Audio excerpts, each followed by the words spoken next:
ലഹരിക്കെതിരെ പ്രവർത്തിക്കാൻ കരയോഗങ്ങൾക്ക് നിർദ്ദേശം നൽകിയ NSS ലഹരി വസ്തുക്കളുടെ വിൽപ്പനയും ഉപയോഗവും തടയാൻ നിലവിലെ സർക്കാരിനോ മുൻ സർക്കാരിനോ കഴിഞ്ഞിട്ടില്ല. ലഹരിയെ നേരിടാൻ ജനങ്ങളും രക്ഷകർത്താക്കളും സർക്കാരിന്റെ പിന്തുണ ആവശ്യപ്പെടണമെന്നും NSS പ്രസ്താവനയിലൂടെ അറിയിച്ചിട്ടുണ്ട്. മിഥുൻ അയ്യപ്പൻ ചേരുന്നു വിവരങ്ങളുമായി. മിഥുൻ, ഈ വാർത്തയുടെ കൂടുതൽ വിശദാംശങ്ങൾ. ഈ ലഹരി വിഷയവുമായി ബന്ധപ്പെട്ട് കടുത്തൊരു വിമർശനം കൂടിയാണ് ഇപ്പോൾ NSS ഉന്നയിച്ചിരിക്കുന്നത്. ലഹരി വസ്തുക്കളുടെ വിൽപ്പനയും ഉപയോഗവും തടയാൻ ഇപ്പോഴത്തെ സംസ്ഥാന സർക്കാരിനോ ഇതിനു മുമ്പുണ്ടായിരുന്ന സർക്കാരിനോ കഴിഞ്ഞിട്ടില്ല എന്നുള്ളതാണ് ഉയരുന്ന വിമർശനം.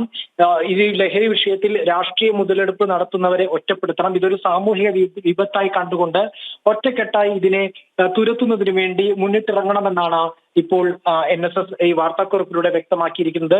ലഹരിയെ നേരിടാൻ സർക്കാരും ജനങ്ങളും രക്ഷാകർത്താക്കളും മുന്നിട്ടിറങ്ങണമെന്നും ലഹരിക്കെതിരെ പ്രവർത്തിക്കാൻ കരയോഗങ്ങൾക്കും നിർദ്ദേശം നൽകിയിരിക്കുകയാണ്. നാടിന്റെ ഇപ്പോഴത്തെ സ്ഥിതി അറിയണമെങ്കിൽ ഓരോ വിശേഷ ദിവസവും മദ്യവിൽപ്പനയെ സംബന്ധിച്ചുള്ള കണക്കുകൾ ശ്രദ്ധിച്ചാൽ മതി എന്ന് പറയുന്നു. ഒപ്പം തന്നെ ലഹരിയും മറ്റു വസ്തുക്കളും മദ്യവും സുലഭമായി ലഭിക്കാനുള്ള സാഹചര്യമാണ് ഇതിന് കാരണം.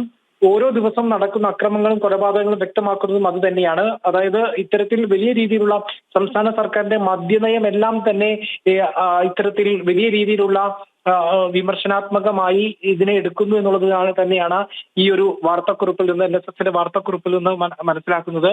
മദ്യ ലഭ്യത കുറയ്ക്കും എന്നുള്ള അവകാശവാദങ്ങളുമെല്ലാമായാണ് ഇടതു സർക്കാർ അധികാരത്തിലേറിയത്. പക്ഷേ ഇപ്പോൾ അത്തരത്തിൽ അധികാരത്തിലേറിയതിനു ശേഷം മദ്യശാലകളുടെ എണ്ണം വർദ്ധിക്കുന്ന അവസ്ഥയുണ്ടാകുന്നു. ഇതെല്ലാമാണ് ഇത്തരത്തിൽ ഈ ഒരു വാർത്താക്കുറിപ്പിലൂടെ വിമർശിക്കുന്നത് എന്ന് നമുക്ക് മനസ്സിലാക്കേണ്ടിയിരിക്കുന്നു. മദ്യത്തിന്റെ ലഭ്യത തന്നെയാണ് ഓരോ വിശേഷ ദിവസങ്ങളിലും ഉണ്ടാകുന്ന വർധനവ് സാക്ഷ്യമാക്കുന്നത്. ഒപ്പം തന്നെ വലിയ രീതിയിലുള്ള അക്രമങ്ങളും ഇതിന് പിന്നാലെ പെരുകുന്നു. കൊച്ചുകുട്ടികൾക്ക് പോലും ലഹരി വസ്തുക്കൾ ലഭിക്കുന്ന സാഹചര്യത്തിൽ എത്തി നിൽക്കുന്ന അവസ്ഥയാണ് കേരളത്തിലുള്ളത്. രാസലഹരി ഉപയോഗം ഓരോ വീട്ടിലും സംഘർഷങ്ങൾ സൃഷ്ടിച്ചുകൊണ്ടിരിക്കുകയാണെന്നും ഇതിനു മുമ്പുണ്ടായിരുന്ന ഗവൺമെന്റിനോ ഇപ്പോഴത്തെ ഗവൺമെന്റിനോ ഇത് തടുക്കാൻ സാധിച്ചിട്ടില്ല എന്നുള്ള വിമർശനവുമാണ് ഇപ്പോൾ NSS ഉന്നയിക്കുന്നത്.